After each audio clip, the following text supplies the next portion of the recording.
Habari gani mwana michezo mwenzangu popote pale ulipo nchini Tanzania na nje ya mipaka ya Tanzania. Hii hapa ni moja kati ya update kubwa ambayo leo tumeamua tukuletee ili uweze kujua ni nini kinachoendelea kunako anga la michezo hapa Tanzania na nje ya mipaka ya Tanzania, hasa kubwa zaidi kuelekea kwa fainali ya kombe la shirikisho barani Afrika CAF, ambapo Simba Sports Club ameshakwisha kutinga hatua hiyo ya fainali kienda kukabiliana na RS Berkane kutoka Morocco.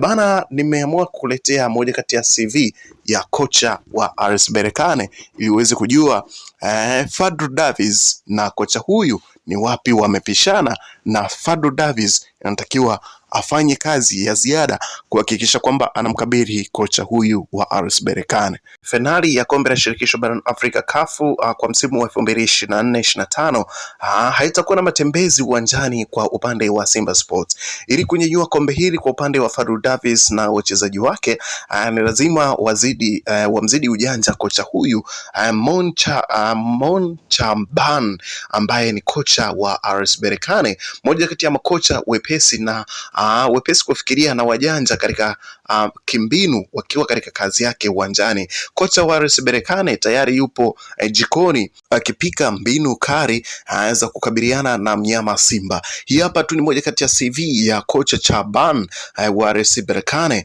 Ligi ya Tunisia amechukua mara 3, lakini kombe la Tunisia amechukua mara 2. CAF kombe la shirikisho barani Afrika CAF amechukua mara 2 pia, lakini Botola Pro akichukua nalo pia mara 1. Ukweli wa kufurahisha kutoka kwa Chaban, aliongoza Berkane hadi fainali ya kombe la shirikisho barani Afrika CAF kwa msimu uliopita, akifika hatua ya fainali akimaliza kama mshindi wa 2. Kwa hiyo kwa msimu huu hapa ana njaa ya kuchukua kombe hilo akiwa kama bingwa mtetezi wa kombe hilo. Lakini vita kali inayosubiriwa sasa ni kwa majianti hawa wawili kati ya Simba Sports Club na RS Berkane, haiishi mpaka ishe. Kwa upande wa Simba Sports Club, ni timu ambayo imeshiriki robo mara 6, ni timu ambayo imeshiriki robo finali mara 6, wakiwa na hamu kubwa ya kuvaa medani ya CAF,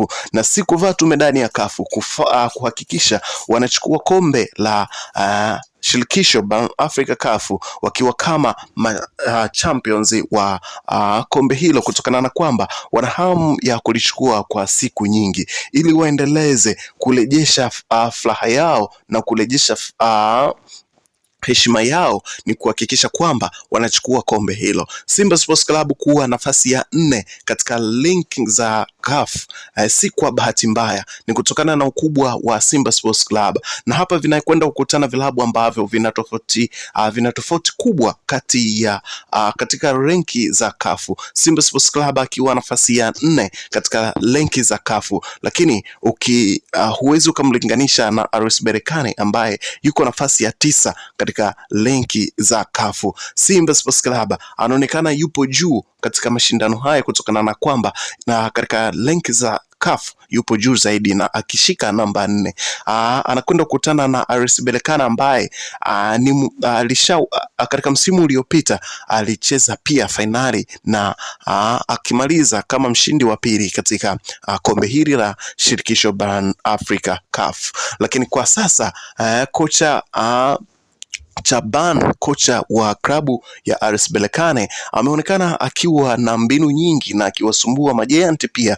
Ikumbuke kwamba katika hatua hizi, kuanzia hatua ya makundi mpaka hatua ya nusu finali na kufuzu finali, amemaliza kocha huyu hajapoteza mchezo wowote ule.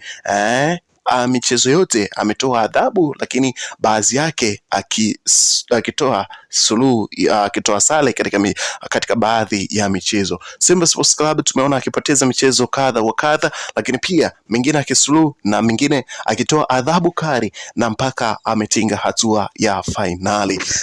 Kombe hili, fainali hizi hazitakuwa rahisi kabisa kama jinsi ambavyo watu wanafikiria, na nikwambie tu kwamba Simba ni timu bora kuliko RS Berkane. Kinachowasaidia wao ni kwamba wanatoka katika ligi bora barani Afrika tofauti na Simba, lakini ni kuhakikishia kwamba Simba ni bora zaidi. Hata ukiangalia kwenye ranki za CAF kwamba Simba anashika namba 4, lakini RS Berkane anashika namba 9 kwa ubora barani Afrika. Lakini ukija kuangalia kwa hiki kinachotazamwa kwa sasa ni kwamba wanampa fedha RS Berkane kutokana na kwamba yeye msimu uliopita amecheza fainali katika kombe hili, tofauti na Simba ambaye ndo kwanza ni mara yake ya kwanza na kwenda kucheza fainali ya kombe hili. Lakini ukubwa wa Simba na maajabu ya Simba huenda yakaenda kuonekana katika kombe hili kutokana na kwamba Simba Sports Club ni mnyama ambaye amekwenda kufanya mambo mengi na ni mnyama ambaye ameshakwisha kuwashangaza wapenda soka na mashabiki wa soka duniani kote kwa kuchukua matokeo mbele ya Mwarabu. Ikumbukwe katika mchezo ambao ulikuwa unamfanya Simba afuzu hatua ya robo finali katika mashindano haya, alimtoa Mwarabu Al Masry